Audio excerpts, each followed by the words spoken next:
तो ये हम किसी के भी जीवन के ऊपर ये प्रश्न नहीं उठा सकते हैं कि उन्होंने ऐसा क्यों किया, क्योंकि उनके चित्त की स्थिति को, उनके लक्ष्य को, उनके जीवन की प्राथमिकता को वो ही पहचान सकते हैं। अब हो सकता है आपको हजारों लोग गलत सिद्ध कर दें, लेकिन आपको पता है कि आप अपने आप में ठीक हैं। लेकिन आप ये बात, आप अपने आप में ठीक हैं, ये तब सिद्ध कर पाएंगे कि जो लक्ष्य आपने लिया है उसमें आप शिखर पे पहुंच जाएंगे। वरना तो फिर उन लोगों का कहना ही ठीक होगा। भाई आप यहाँ आ गए और इस मार्ग पे चलने का प्रयास एक भी नहीं करते हैं, इसका साधन यदि नहीं करते हैं, तो फिर तो उन लोगों का कहना ठीक ही है। और वास्तव में माता पिता दुखी होते ही इस बात से हैं। अगर माता पिता को ये 100% विश्वास हो कि मेरा बेटा एक दिन महर्षि दयानंद जैसा बनेगा, स्वामी विवेकानंद जैसा बनेगा, महात्मा बुद्ध जैसा बनेगा, भगवान महावीर जैसा बनेगा, श्रद्धेय स्वामी जी महाराज जैसा बनेगा, तो उनको कोई कष्ट नहीं होगा। ऐसा पुत्र कौन माँ नहीं चाहेगी, हर माँ चाहेगी। लेकिन उनको लगता है कि कहीं ऐसा ना हो ये 2-4 कदम चल के डगमगा जाए, फिर हम कहीं के नहीं रहेंगे, ना इधर के ना इधर के। तो आपके कल्याण को देख करके उनके मन में ये भाव आता है। तो हम यदि इस रास्ते पे चल रहे हैं, ये हमारी प्राथमिकता है, और हम इसके जो भी साधन हैं वो साधन कर रहे हैं, तो एक दिन आप उन सब लोगों को असत्य सिद्ध कर देंगे और अपने आप को सत्य सिद्ध कर देंगे। जो आज आपको ब्लेम कर रहे हैं या तरह तरह की बातें आपके माँ बाप को सुना रहे हैं, आपको सुना रहे हैं। आपको पता है कुछ लोग तो आपको बोलेंगे, बोले आप तो डरपोक हो, भगोड़े हो। अगर आपको साधक ही बनना था तो यहाँ हमारी तरह घर में इस सारे प्रपंच के बीच में रह करके बन के दिखाओ ना, वहां भाग के चला जाना ये कौन सी बहादुरी है। तो अब उनको कौन समझाए।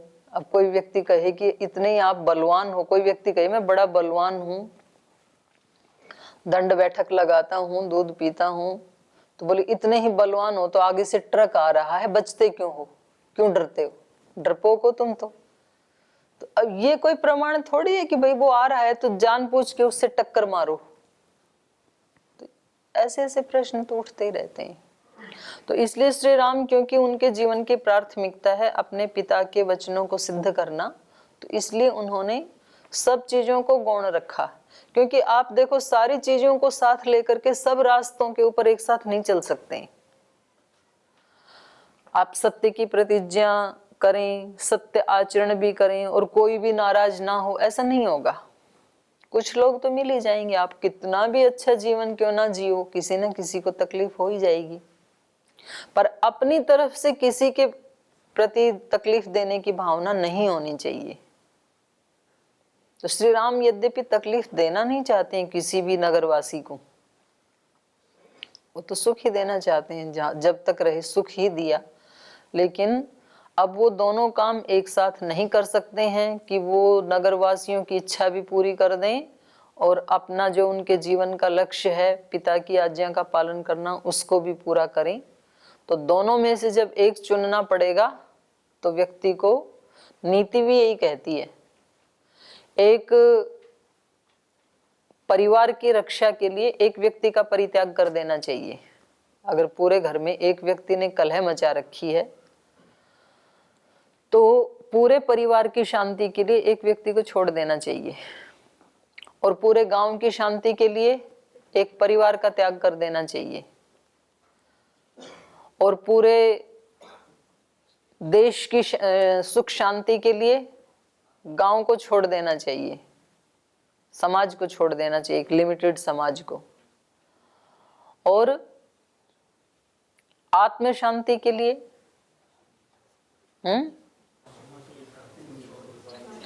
पूरी मानवता की सुख शांति के लिए, आत्म शांति के लिए, आत्म कल्याण के लिए सारी धरती भी छोड़नी पड़े तो छोड़ देनी चाहिए, मतलब सब कुछ छोड़ देना चाहिए। तो जितना जितना लक्ष्य बड़ा होगा तो वो नीचे की चीजें तो छूटेंगी फिर। अब जिसको 3 सीढ़ियों पे चलना है तो उसको 2 सीढ़ी छोड़ देनी चाहिए, क्योंकि उसका लक्ष्य तीसरी पे जाना है ना। और किसी को 20 सीढ़ियां चढ़ना है तो 19 छोड़ देनी चाहिए, और 500 पे जाना है तो 499 छोड़ देनी चाहिए। फिर तो वो छोड़ना ही पड़ेगा, और छोड़ना नहीं पड़ेगा, वो छूट ही जाता है फिर।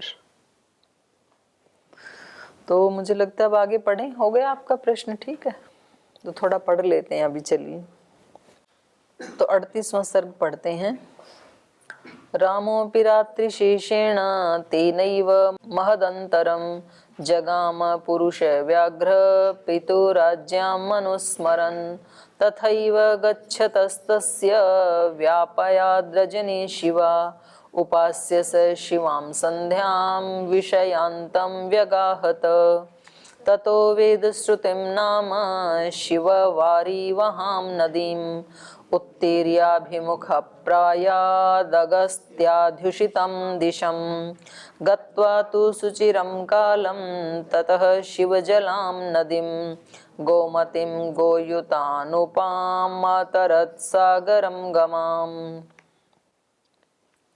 तो श्री राम जो पुरुष व्याघ्र, पुरुष सिंह हैं, उन्होंने पितु आज्ञा अनुस्मरण, अपने पिता की आज्ञा को अनुस्मरण याद रखते हुए, चिंतन में रखते हुए, महद अंतरम जगाम, वो भी काफी दूर निकल गई।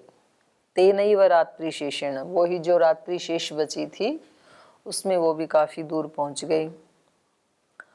तथैव गच्छतस्तस्य व्यपायाद्रजनी शिवा उपास्य से शिवां संध्यां विषयांतं व्यगाहत। तो जैसे ही वो जा रहे थे, तथैव गच्छतः तस्य शिवां रजनी व्यपायात, उपस्थित हो गई। तो जाते जाते संध्या काल उपस्थित हो गया। उपास्य से शिवाम संध्याम, संध्या मतलब ये सायंकालीन संध्या नहीं है, सुबह वाली संध्या काल, क्योंकि वो रात्रि शेष में निकले थे ना। तो ऐसे चलते चलते कल्याणकारिणी, लेकिन रजनी आ रही है तो शाम वाली है, फिर वो चलते ही रहे होंगे। ऊपर रात्रि कहा ना, व्यपायात है, बीत गई रात्रि, तो सुबह वाली ही संध्या है। तथैव गच्छत, उसी प्रकार जाते हुए, तस्य शिवा रजनी व्यपायात, बीत गई रजनी, प्रभात काल हो गया। उपास्य से शिवाम संध्याम विषयांतम व्यगाहत, तो फिर उन्होंने वहां संध्या उपासना की और विषयांतम व्यगाहत, फिर चल पड़े। और उसको सीमा को, विषयांतम माने जिस प्रदेश से वो निकले थे उससे संबंधित जो अंत था, जो सीमा थी, उसको उन्होंने व्यगाहत, पार कर लिया। माने वो लगे होते हैं ना गांव के बाहर, पत्थर से लगे होते हैं सीमा वाले, तो उस स्थान की जो सीमा थी उसको उन्होंने व्यगाहत, पार कर लिया। तो इसमें यह देखा जाता है कि जहां कहीं भी इनके रास्ते में संध्या काल उपस्थित होता है तो संध्या जरूर करते हैं। तो कितनी अच्छी बात है ना। नहीं तो बहाना मार सकते हैं, बोलते आज तो संध्या क्या करें, अब तो रास्ते में चल रहे हैं, तो कहीं जा करके झोपड़ी बनाएंगे, कुछ छोटा मोटा बसेरा बनाएंगे, तब फिर वहां हवन करेंगे, संध्या करेंगे। तो ये भी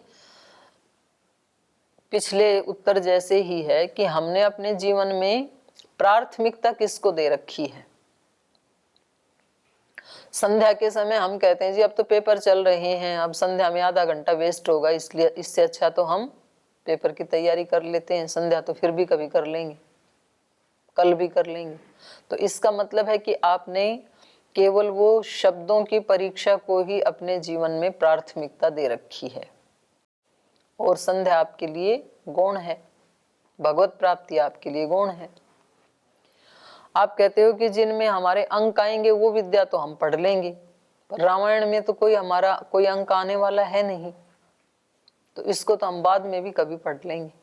तो इसका मतलब है कि आपने इस विद्या को गौण माना हुआ, अपने जीवन में प्राथमिकता नहीं दी आपने। तो ये इसके ऊपर निर्भर है कि हम अपने जीवन में प्राथमिकता किसको देते हैं, जीवन मूल्यों को देते हैं या किसी बाहर की उपलब्धि को देते हैं या किसी इंद्रिय को सुख देने वाली वस्तु को प्राथमिकता देते हैं। क्या प्राथमिकता है हमारे जीवन की, उसके ऊपर निर्भर करता है। तो इन्होंने संध्या की और फिर वहां से आगे निकल गए। तो कहाँ पहुंचे? तदो वेदश्रुतिम नाम शिव वारी वहाम नदीम उत्तीर्याभिमुख अगस्त्याद्योषिताम दिशम। तो फिर दूसरी नदी आ गई, यहाँ पर वेदश्रुति नाम की नदी आ गई, जो शिववारी वहाम, कल्याणकारी जल उसमें बह रहा था। नदियों में तो कल्याणकारी जल ही बहता है, पर कुछ नदियों का जल विशेष होता है, इसलिए यहाँ पर विशेषण लगाया शिववारी वहाम। जैसे गंगा नदी का जल है तो उसको कितने भी साल बोतल में भर के रखे हो खराब नहीं होता है, तो ये उसकी विशेषता है। तो ऐसे ही यहाँ इस नदी की विशेषता है शिववारी वहाम नदीम, निर्मल जल, कल्याणकारी जल बहाने वाली वेदश्रुति नाम की नदी को उत्तीर्य, पार करके, प्रायात कहाँ पहुंचे? अगस्त्य अध्युषिताम दिशम अभिमुखः, दक्षिण दिशा, माने अगस्त नक्षत्र जिस दिशा में रहता है, तो कहते हैं अगस्त नक्षत्र हमेशा दक्षिण दिशा की तरफ ही रहता है, तो इसलिए कहा अगस्त्य अध्युषिताम दिशम अभिमुखः प्रायात। अगस्त नक्षत्र जिस दिशा में रहता है उस दिशा की तरफ मुख करके उन्होंने प्रयाण किया। गत्वा तु सुचिरं कालं ततः शिवजलां नदीं गोमतीं गोयुतान् उपाम् अतरत् सागरं गमाम्। गत्वा तु सुचिरं कालम, ततः उसके बाद काफी लंबे समय तक चल करके, सुचिरम कालम लंबे समय तक, गत्वा आगे चल करके, शिव जलाम नदीम गोमतीम, तो ये तीसरी नदी आ गई। पहले तमसा नदी आई, फिर दूसरी वेदश्रुति नदी आई, तीसरी गोमती नदी आ गई। गोमती तो लखनऊ के पास बहती है। तो ये भी शिव जलाम नदीम, ये भी कल्याणकारी जल वाली, पवित्र जल वाली नदी है।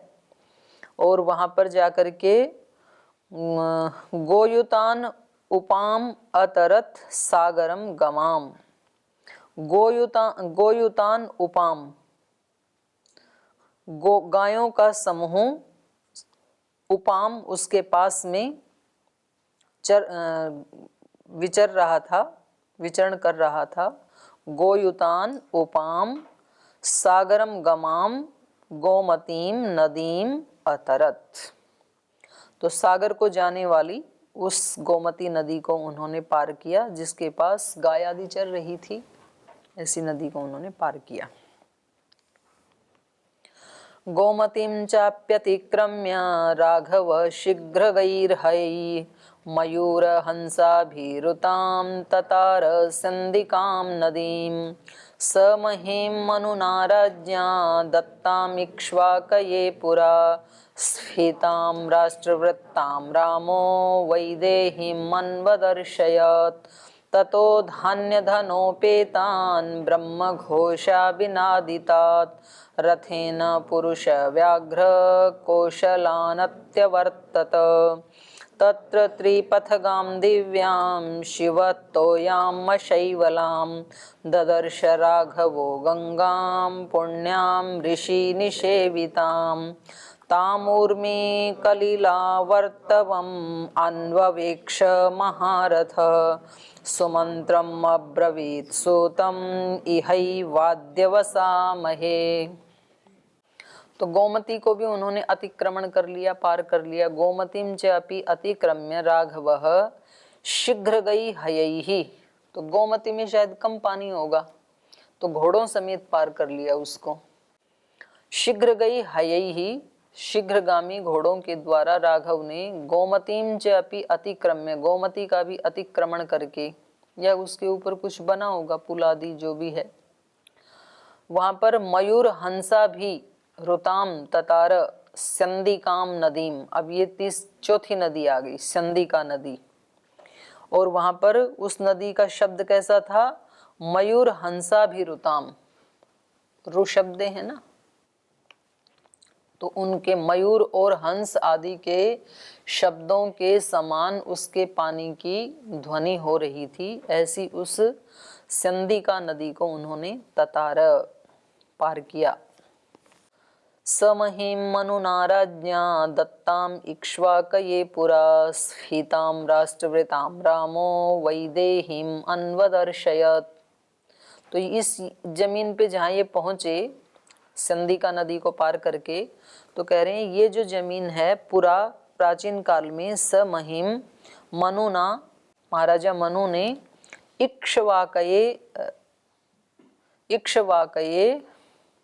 इक्ष्वाकु कुल के लोगों के लिए दी हुई थी। तो ये जमीन कैसी है? स्फीताम, बहुत फैली हुई है। राष्ट्रवृताम, कई सारे राष्ट्र, राष्ट्र का मतलब राज्य होंगे उसमें। तो ऐसी उस जमीन को वैदेहीम अन्वदर्शयत् सामहिम मनुना राज्ञा इक्ष्वाकये दत्ताम। वो भूमि कभी महाराजा मनु ने इक्ष्वाकु कुल में पैदा होने वाले राजाओं को दी थी। तो एक तरह से इन्हीं के अंडर में आ गई ये, माने इन्हीं के पिता का राज्य है यहाँ तक भी। तो ये बहुत फैली हुई जमीन थी और इसमें कई सारे राष्ट्र थे। तो राष्ट्र का मतलब है छोटे छोटे रजवाड़े होते थे, जो ऐसा रहा होगा। तो वो जमीन इन्होंने वैदेही को दिखाई, क्योंकि ये परिचित भी हैं। पहले गए थे ना विश्वामित्र जी के यहाँ आश्रम में, तो काफी ये वनों से होकर के, उन्हीं रास्तों से होकर के गए थे, तो काफी जमीनों से ये परिचित भी हैं। तो इसलिए ये दिखा रहे हैं। ततो धान्य धनोपेतान ब्रह्म घोषा विनादितात रथेन पुरुष व्याघ्र कौशलान्नत्यवर्तत। और फिर उसके बाद तत धान्य धन उपेतान, धान्य और धन से भरपूर युक्त, ब्रह्म घोषा विनादितात, और जिसमें ब्रह्म घोष की ध्वनि से गुंजायमान जो था, ऐसे कौशलान अत्यवर्तत, ऐसे कौशल देश की सीमा को अत्यवर्तत पार किया इन्होंने। पुरुष व्याघ्र रथेन, अपने रथ के माध्यम से श्री राम ने कौशल नगरी को पार किया, कौशल देश की सीमा को पार किया। तत त्रिपथगाम दिव्याम शिवतोयाम अशैवलाम ददर्श राघवो गंगाम पुण्याम ऋषि निषेविताम। और फिर जाकर के गंगा के पास पहुंचे। इतनी नदियां बीच में छोटी छोटी आई, 4-5 नदियां। तत्र त्रिपथगाम, गंगा वहां पर 3 धाराओं में बह रही थी, 3 पथ बना लिए थे गंगा ने। ऐसी दिव्याम शिवतोयाम, ऐसी दिव्य नदी को, कल्याणकारी जल है जिसमें, अशैवलाम, और जिसमें सिवाल नहीं लगी थी, क्योंकि पानी प्रवाहमान है, रुक जाता है तो सिवाल बनती है। अशैवलाम ददर्श राघव गंगाम, ऐसी गंगा को देखा जो कैसी है? पुण्याम, पुण्यकारिणी है। तो देखो रामायण भी उसको पुण्यशालिनी बता रही है। ब्रह्मचारी बोल रहा था ना, क्या पुण्य मिलेगा, तो उसका तो विशेषण ही यहाँ पुण्याम बता दिया। पुण्याम ऋषि निषेविताम, ऐसी पुण्यकारिणी गंगा नदी को जो ऋषि निषेविताम, ऋषियों के द्वारा, जिसको, क्योंकि ज्यादातर ऋषियों ने गंगा के किनारे ही तपस्या की, और केवल भारत के ही नहीं, जो विदेश में भी कोई बड़े दार्शनिक हुए वो एक बार गंगा के किनारे जरूर आए। ईसा मसीह भी यहाँ आए, प्लेटो बड़ा दार्शनिक है, वो भी यहाँ आए। तो ऐसे उनके जीवन से पता लगता है कि बहुत सारे विदेशी लोग भी यहाँ आकर के तपस्या करके गए। तो एक परमाणु भी तो होते हैं ना, जहाँ जो व्यक्ति रहते हैं तो उनके उस आचरण के सूक्ष्म परमाणु वहां पर उपस्थित रहते हैं। जैसे आपकी रसोई में मान लो यहाँ नजदीक सी रसोई हो और जंगला खुला हो और वहां पर पकोड़े बन रहे हों, तो गंध आएगी कि नहीं आएगी? आप नहीं बनाना नहीं है आपको गंध आती। आप यहाँ से बैठे बैठे बताओगे कि आज तो पकोड़े बन रहे हैं। और यदि हलवा बन रहा हो, सूजी भुन रही है, तो आपको दिख तो नहीं रही, लेकिन गंध से ही आपको क्या पता लग जाएगा? हलवा बन रहा है, पूड़ी बन रही है। तो अलग अलग चीजों की अलग अलग गंध होती है। गंध क्या है? उसी के सूक्ष्म परमाणु है। तो परमाणु फैलते हैं कि नहीं फैलते? तो ऐसे ही हर व्यक्ति की भी एक गंध होती है, हर मनुष्य की, अच्छी या बुरी। उसके अंदर जो भाव चल रहे हैं, जो विचार चल रहे हैं, जो सोच है, जो लक्ष्य है, जो उसकी दृष्टि है दूसरों को देखने की, वो सब गंध उसके चारों तरफ रहती है। और उसका जब कोई दूसरा व्यक्ति मिलता है तो उसका आदान प्रदान होता है। अब कोई बहुत जागरूक है, संवेदनशील है, तो वो उसको फील करेगा, और अजागरूक है तो फिर उसको पता नहीं लगेगा, लेकिन प्रभाव जरूर पड़ता है। अब कुछ तो जागरूक हैं तो वो दूर से ही गंध को पहचान लेंगे कि ये कौन सा आहार बन रहा है, और कुछ तो इतने अजागरूक हैं कि खाते हुए भी पता नहीं लगेगा आज सब्जी किसकी है। बोले हमें तो पता नहीं किसकी थी, खा ली बस। तो ऐसे हर व्यक्ति के भी परमाणु होते हैं, हर वस्तु के भी होते हैं, हर स्थान के भी होते हैं। तो जिस स्थान में, जिस हिमालय में, जिस गंगा नदी के किनारे लाखों लाखों ऋषियों ने तपस्या की, तो उनके जो सात्विक वाइब्रेशंस हैं वो आज भी उस स्थान पे विद्यमान हैं, लेकिन मिलेंगे वो जागरूक व्यक्ति को ही। जो संवेदनशील नहीं है उसके लिए फिर कलयुग, सतयुग, त्रेता, द्वापर सब बराबर ही है, उसके लिए कोई ज्यादा अंतर नहीं पड़ता है। ये हैं सारे उन्हीं लोगों के लिए ही जो शास्त्र का विधान है, जिसको वो चाहिए उनके लिए है ये। तो ततः त्रिपथगाम दिव्याम शिवतोयाम अशैवलाम पुण्याम गंगाम ऋषि निषेविताम गंगाम राघव ददर्श ताम ऊर्मि कलिला वर्ताम अन्ववेक्ष महारथः। तो उस महारथी श्री राम ने ताम ऊर्मि, उस गंगा की जो लहरें हैं, उर्मियां हैं, उनको कलिलाम वर्ताम, जो ऐसे ऐसे कल कल करती हुई आगे जा रही थी, उनको अन्ववेक्ष, उनको देखा, सुमंत्रम अब्रवीत सूतम, और फिर अपने सारथी सुमंत्र को श्री राम ने कहा, अद्य इहैव वसामहे, आज हम यहीं गंगा के किनारे ही रहेंगे। तो आपको इसका ज्यादा ही अनुभव करना हो तो एक दिन जाके सो जाना गंगा के किनारे, इनको ले जाना एक दिन, है ना, और अगले दिन पूछना इनसे, बोले क्या मिला? तो कुछ तो बोलेंगे जी मच्छर खा गए ये मिला, कुछ बोलेंगे जी भूखे मर गए ये मिला। कुछ देना मत इनको, खाने के लिए मत ले जाना बना के, कभी वहां ले जाओ कढ़ाई उठा के और वहीं पकोड़े बनाओ। कुछ खाने को नहीं मिलेगा आपको, श्री राम की तरह से ही जाना, और स्नान कर सकते हो, पी सकते हो पानी, और बाकी आप उसके किनारे बैठो, लेटो, सीधा लेटो, उल्टा लेटो, तुम्हारी मर्जी है। फिर अगले दिन आके बता देना क्या मिला। पूरी रात्रि छोड़ना इनको, गर्मी आने दो थोड़ी सी, नहीं तो मैं फंस जाऊंगी।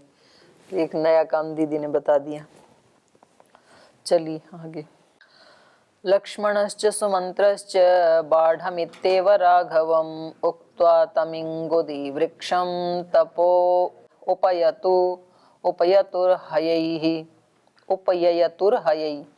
रामोऽभियाय तं रम्यं वृक्षम् इक्ष्वाकुकुन्दनः रथाद् अतरत् तस्मात् स भार्य सह लक्ष्मणः तत्र राजा गुहो नाम रामस्यात्मसमः सखा निषादजात्यो बलवान् स्थपतिश्चेति विश्रुतः स श्रुत्वा पुरुषव्याघ्रं रामं विषयमागतं वृद्धैः परिवृत्तो मात्यैर्ज्ञातेभिश्चाप्योपागतः ततो निषादाधिपतिं दृष्ट्वा दूराद् उपस्थितं सह सौमित्रिणा रामः समागच्छद्गुहेन सह तम्मार्तः सम्परिष्वज्य गुहो राघवमब्रवीत् यथायोध्या तथेयं ते राम किं करवाणि ते। तो आगे बढ़े। लक्ष्मणश्च सुमंत्रश्च बाढ़म इत्येव राघवम। जब राघव ने कहा ना भी आज हमारी यहीं विश्राम करने की इच्छा है, तो बोले ठीक है, जैसी आपकी आज्ञा, हम यहीं रुक जाते हैं। तो ऐसे कह करके तम इंगुदि वृक्षम, तो वहां पर इंगुदी का जो वृक्ष था, तदा उपययतु हयैहि, तो घोड़ों सहित उस रथ को उन्होंने उस इंगुदी वृक्ष के पास ले जा करके रोक दिया रथ को।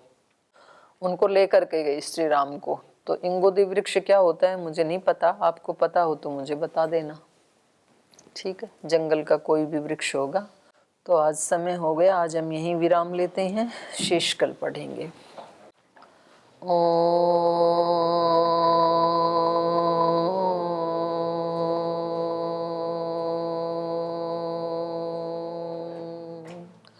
शांति शांति शांति।